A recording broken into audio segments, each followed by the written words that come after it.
Hello guys, for today's video, magluluto ako ng hapunan namin. Simpleng hapunan, gulay-gulay lang tayo guys. Ayan, umpisahan ko na magluto. Nakauna pala yung kalan. Ayan guys, naglagay na pala tayo ng mantika sa kawali. Kaya mainit na yung kawali natin.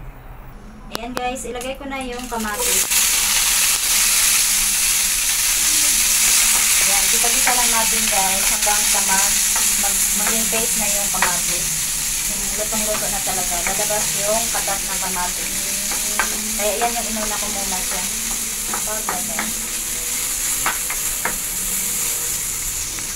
Ayan guys, isunod ko na yung sibuyas kasi naluto na yung kamatis natin. Medyo lumalabas na yung ano niya, yung aroma at saka yung katas. Ayan, pwede na siyang ma-flat. Siyempre, lutuin ko lang din yung sibuyas bago ko isunod yung bawang. Para lalabas din yung aroma ng ating sibuyas. Ayan, isunod ko na yung bawang. Siyempre, kasi bisa-bisa lang guys, hindi natin i-brown yung ating bawang para may makuha pa tayong nakalimutan ko na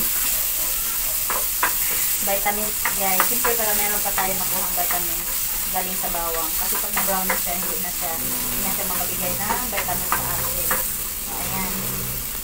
Ayan. Ito pala yung sahog ng gulay natin. Mackerel yung ginamit ko dito guys. Replacement sa karne. Wala na. Nagusa ng pangsahog. Ito na lang. Pero masarap din naman to guys. May malaking isda din naman siya. Diba? Importante guys, may ulam. Yan guys, maglagay na tayo ng tubig. Kunti lang din ilagay natin. Ayan guys, mag-add pala ako ng aswete or anato seed para may kulay yung gulay natin. Ayan guys, maglagay na ako ng black pepper.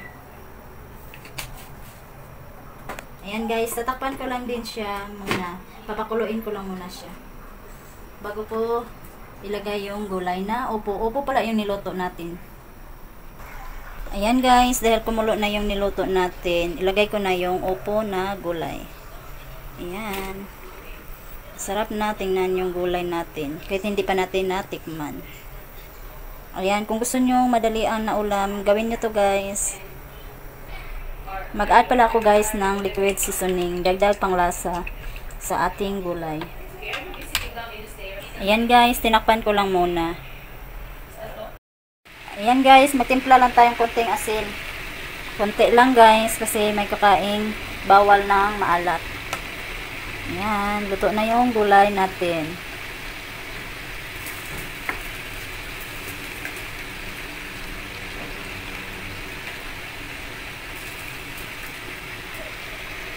Ayan, kain po tayo. Ayan, insert ko lang, nagprito din ako ng chicken guys, partner sa gulay namin. Wala yan siyang breading mix. Narinit ko lang yan siya guys sa may suka, paminta, bawang, ganun lang. Tapos syempre may asin. Try nyo rin to guys, mas malasa siya. Na ano na kasi kami sa fried chicken. Di yan lang muna para maiba naman.